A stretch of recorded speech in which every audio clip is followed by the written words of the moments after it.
कोलुश ओरहान की पहली किस्त की रेटिंग कितनी आएगी, ये सवाल हर एक के जहन में है और आज की इस वीडियो में हम इस मौजू पर तफसील से बात करेंगे। लेकिन दूसरी तरफ अगर देखा जाए तो कोलुश ओरहान अभी आया नहीं है, लेकिन मैदान फतह भी कर चुका है और ये कैसे हुआ है ये भी हम आपको अभी बताते हैं। इसकी तफसीलात काफ़ी ज़्यादा हैं।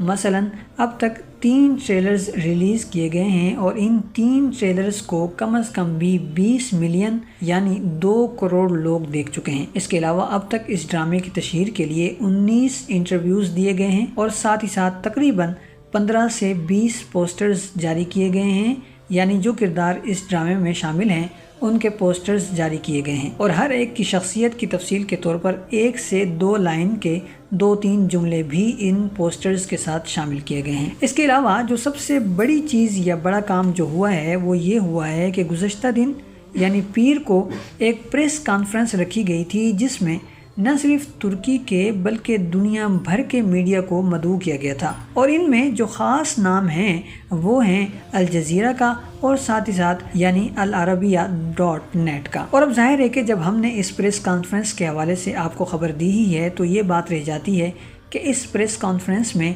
इस ड्रामे के प्रोड्यूसर और इसको बनाने वाले मोहम्मद बोज़दाग ने इस ड्रामे के हवाले से क्या कुछ कहा है। तो चलिए अब इस हवाले से भी बात कर लेते हैं। अस्सलाम वालेकुम वरहमतुल्लाहि वबरकातुहू। मक्की टीवी चैनल पर खुश आमदीद, अहलन व सहलन व मरहबा बिकुम फिल क़नात मक्की टीवी एंड वेलकम। मक्की टीवी नई वीडियो के साथ हाजिर है। तो चलिए कोलुश ओरहान के बारे में मज़ीद तफसील से बात करते हैं और सबसे पहले बात कर लेते हैं मोहम्मद बोज़दाग की प्रेस कॉन्फ्रेंस में दिए गए बयान के बारे में कि उन्होंने क्या कुछ कहा है। मोहम्मद बोज़दाग ने अपनी बातचीत का आगाज़ दावत कबूल करके आने वाले मेहमानों का शुक्रिया अदा करने से किया और उन्होंने अपनी बातचीत दिरलिश एर्तुगरुल को याद करते हुए आगे बढ़ाई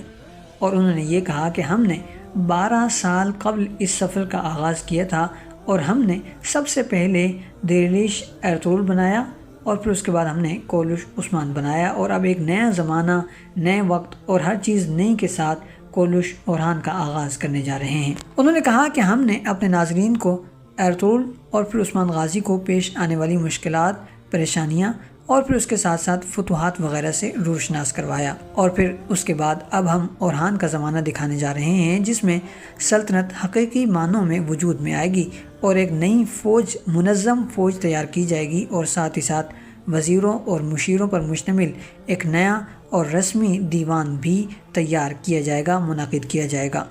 और कोलुश ओरहान में सब कुछ नया होगा और ये पहले वालों से बेहतर और शानदार भी होगा। उन्होंने ये भी कहा कि ओरहान एक ऐसा नाम है जो सारी दुनिया में मकबूल है और यही वो शख्स था जिसने अपने बाप दादा के ख्वाबों को हकीकी ताबीर अता की थी और सल्तनत को हकीकत में वजूद में लाए थे और इसीलिए हम इस ड्रामे को बहुत ज़्यादा अहमियत दे रहे हैं और इस पर बहुत ज़्यादा काम भी किया गया है और यकीनन ये सब कुछ हमारे नाज़रीन को भी बेहद पसंद आने वाला है। साथ ही साथ उन्होंने कोलुश उस्मान को याद करते हुए कहा कि इसे सारी दुनिया में पसंद किया गया है और अब तक इसके हुकूक दुनिया के 105 ममालिक में यानी 105 ममालिक में कंट्रीज़ में ख़रीदे गए हैं और अब भी हमें पसंद करने वाले यानी हमारे फैंस सारी दुनिया में फैले हुए हैं और हमें उम्मीद है कि वो हमारे इस नए काम को भी बहुत ज़्यादा पसंद करेंगे और हम भी उनकी उम्मीदों पर पूरा उतरने की भरपूर कोशिश करेंगे। तो ये थी तफसीलात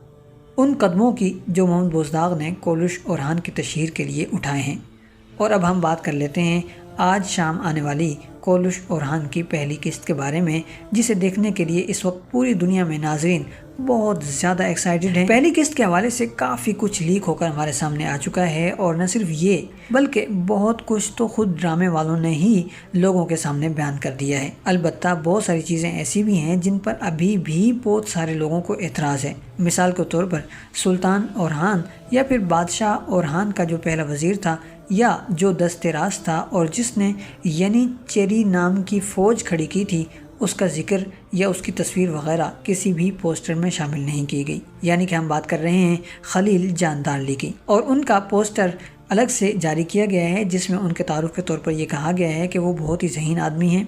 और बहुत ही इल्म वाले आदमी हैं और साथ ही साथ वो ओरहान के पक्के यार और दोस्त हैं और ये कि वो रियासत के लिए बुनियादी काम करने वाली शख्सियत हैं। लेकिन जब ऐसे पोस्टर जारी किए गए हैं जिनमें बड़ी बड़ी शख्सियात को एक ही जगह इकट्ठा दिखाया गया है तो वहाँ इस शख्सियत को शामिल नहीं किया गया। حالانکہ ان کی شرکت بنتی تھی اور ضرور بنتی تھی،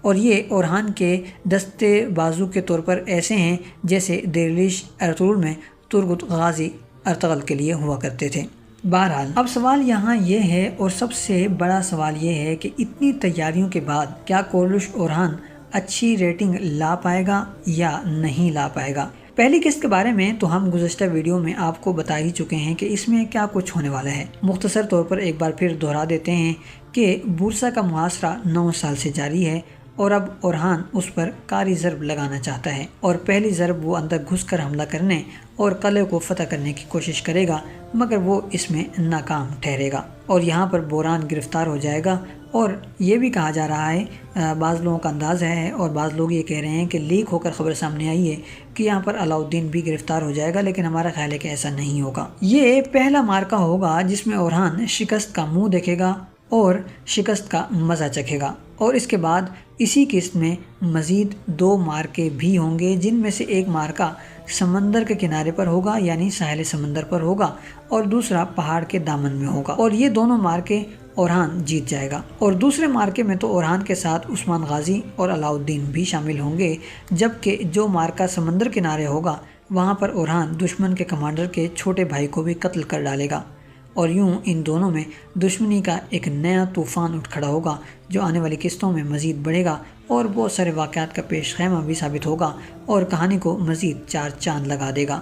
یہاں ہم ایک اور اندازہ بھی اپنا بیان کرتے جاتے ہیں، وہ یہ ہے کہ پہلا معرکہ جو بورسا میں پیش آئے گا اس میں تو بوران گرفتار ہو جائے گا، لیکن باقی جو 2 معرکے ہیں، یعنی ایک جو پہاڑی کے دامن میں ہونے والا ہے اور جو ساحل سمندر پر ہونے والا ہے، ممکن ہے کہ یہ دونوں واقعے یا دونوں معرکے ایک ہی جگہ ہو رہے ہوں اور ان کو اس زاویے سے پیش کیا گیا ہو کہ عثمان غازی اور اورہان غازی جو لڑتے ہوئے اور علاء الدین جو ایک بندے کو مارتا ہوا نظر آ رہا ہے، اور وہاں پیچھے پہاڑ نظر آ رہے ہیں اور ساتھ ہی ساتھ درخت بھی نظر آ رہے ہیں، تو اس سے ممکن ہے کہ انہوں نے ایسا زاویہ بنایا ہو کہ جیسے یہ 2 الگ مارکے ہو رہے ہیں، لیکن ممکن ہے کہ یہ دونوں مارکے ایک ہی جگہ ہو رہے ہوں۔ بہرحال دیکھتے ہیں کہ ہوتا کیا ہے۔ اور اگر بات کی جائے پہلی قسط کی ریٹنگ کی، تو اس حوالے سے ہمارا خیال یہ ہے کہ اگر 5 کی ریٹنگ بھی آ جاتی ہے تو یہ بہت بڑی ریٹنگ ہوگی اور بہت بڑی کامیابی بھی ہوگی۔ یہاں ہمارا ایک خیال یہ بھی ہے کہ پہلا سیزن تو صرف ٹیسٹ کے لیے رکھا جائے گا، جبکہ اصل کہانی اور اصل سیزن دوسرے سیزن سے شروع ہوگا۔ ایک تیسری بات یا پھر تیسرا پوائنٹ بھی ہے، اور وہ یہ ہے کہ بدھ کی شام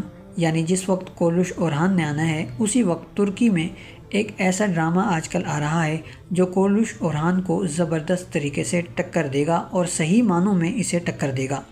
اور گزشتہ سال میں یہ کورلش عثمان کو بھی زبردست طریقے سے ٹکر دے کر اسے ہرا بھی چکا ہے، اور آج کل بھی اس کی ریٹنگ ایسی آ رہی ہے کہ اس کا مقابلہ یا اس کے مقابلے کا سوچنا بظاہر ممکن ہی نہیں ہے، یعنی اس وقت بھی اس کی ریٹنگ 10-12 سے اوپر ہی آ رہی ہے یا پھر آس پاس ہی آ رہی ہے۔ تو اگر آپ بدھ کی شام کو اس کے ناظرین کو توڑ کر یا اپنے ناظرین گین کر کے 5 کی ریٹنگ حاصل کر پاتے ہیں تو یہ بہت بڑی کامیابی ہوگی، اور یہ کامیابی اگر محمد بزداق حاصل کر لیتے ہیں تو یہ drama super duper hi fi کامیاب کہلائے گا۔ اب آپ ہمیں بتائیے کہ پہلی قسط کی ریٹنگ کتنی رہے گی اور کیسی رہے گی، اور کیا آپ اس ڈرامے کے منتظر ہیں یا نہیں ہیں، اور ہیں تو کتنے فیصد ہیں۔ اگلی ویڈیو میں ہم بات کریں گے کورلش اورہان کی دوسری قسط کے بارے میں کہ اس میں کیا کچھ ہوگا، جس کو ریویو بھی کہتے ہیں، اور یہ ریویو آنے والے ٹریلر کی جھلکیاں دیکھ کر اندازہ لگانے کے بعد آپ کے سامنے پیش کیا جائے گا۔ تو ہماری ویڈیوز کو ضرور دیکھیے گا، انہیں لائک کیجیے گا، شیئر کیجیے گا، اور کمنٹس کرنا تو ہرگز مت بھولیے گا۔ آج کے لیے اتنا ہی، ملتے ہیں بہت جلد ایک نئی ویڈیو کے ساتھ۔ والسلام علیکم ورحمۃ اللہ وبرکاتہ۔